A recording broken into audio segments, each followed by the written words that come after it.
photograph. We make these memories for ourselves, where our eyes are never closing, our hearts are never broken, and time's forever frozen still. So you can keep me inside the pocket of your ripped jeans, holding me closer till our eyes meet. Kami dari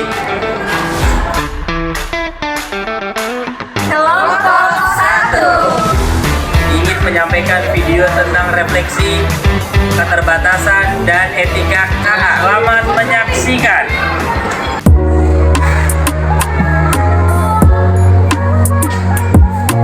KA adalah teknologi canggih, tetapi KA juga memiliki keterbatasan. Sepemahaman saya, keterbatasan KA diantaranya keterbatasan dalam pemahaman konteks dan nalar manusia. KA, termasuk model bahasa seperti saya, bekerja berdasarkan pola data yang telah dipelajari. Namun KA belum mampu benar-benar memahami konteks secara mendalam atau melakukan penalaran moral, emosional, dan sosial seperti manusia.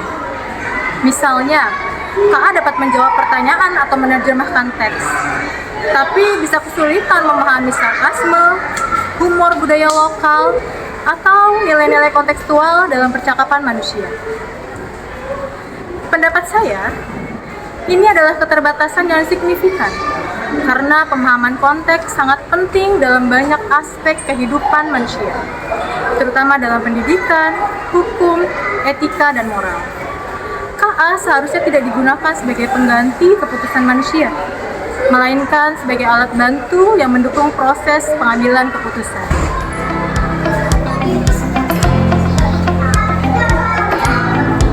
Ketergantungan pada data berpotensi bias.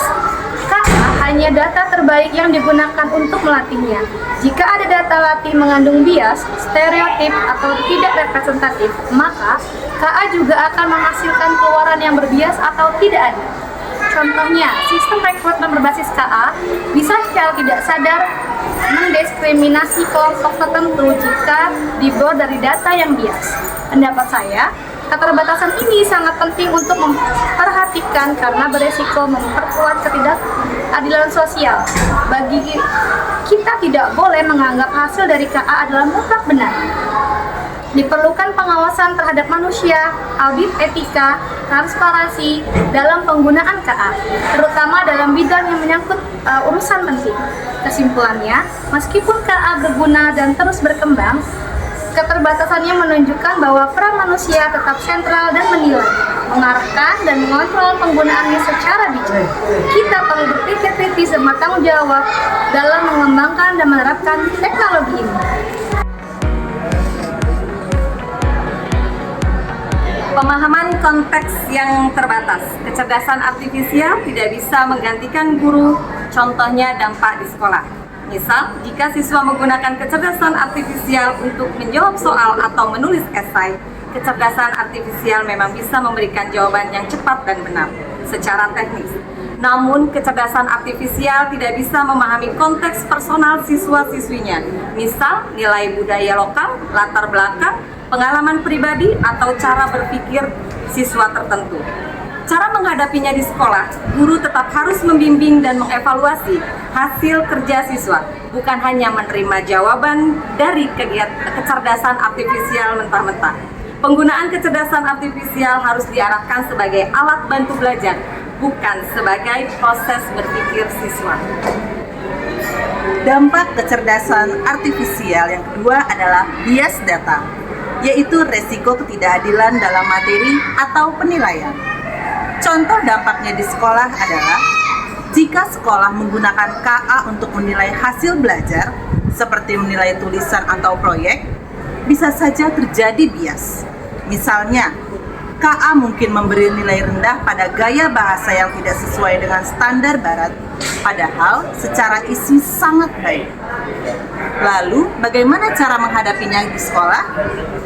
Sekolah harus mengawasi dan meninjau hasil evaluasi yang dibantu oleh KA.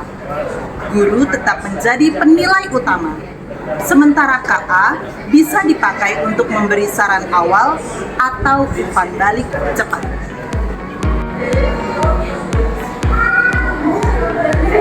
keterbatasan KA menunjukkan bahwa KA tidak boleh sebagai alat satu-satunya sumber belajar atau penilaian. Peran guru, nilai budaya lokal, dan kemampuan berpikir kritis siswa harus tetap diutamakan. Sekolah harus menggunakan KA secara bijak dan terbimbing serta terarah, serta mengajarkan siswa untuk menggunakan KA sebagai alat bantu, bukan sebagai jalan pintas dan jalan utama.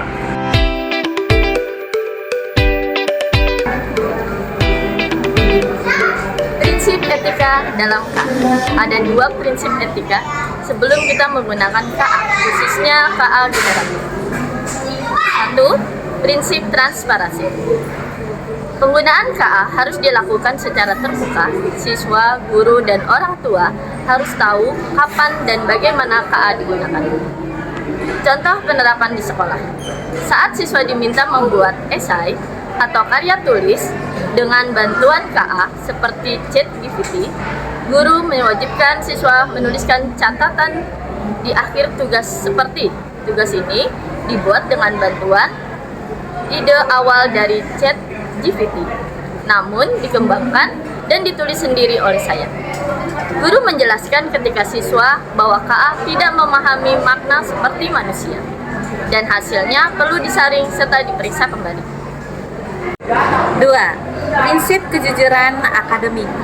Maknanya, siswa tidak boleh menyalahgunakan KA untuk menjiplak atau mengerjakan tugas secara otomatis tanpa berpikir. Contoh penerapan di sekolah, guru membuat kebijakan bahwa penggunaan KA diperbolehkan hanya untuk eksplorasi awal saja. Misalnya, mencari ide, membuat kerangka, atau memeriksa tata bahasa. Jika ketahuan siswa menyalin jawaban dari KA, maka tugas harus diulang dengan bimbingan langsung dari guru. Dalam penilaian, guru memberi bobot lebih pada proses berpikir siswa daripada sekedar hasil akhir yang sempurna. Prinsip transparansi dalam kejujuran akademik penting agar KA digunakan secara etis dan mendidik, bukan menjadi alat atau jalan pintas atau utama. Guru berperan besar dalam membangun budaya digital yang bertanggung jawab dan dapat dipercaya di sekolah. Terima kasih.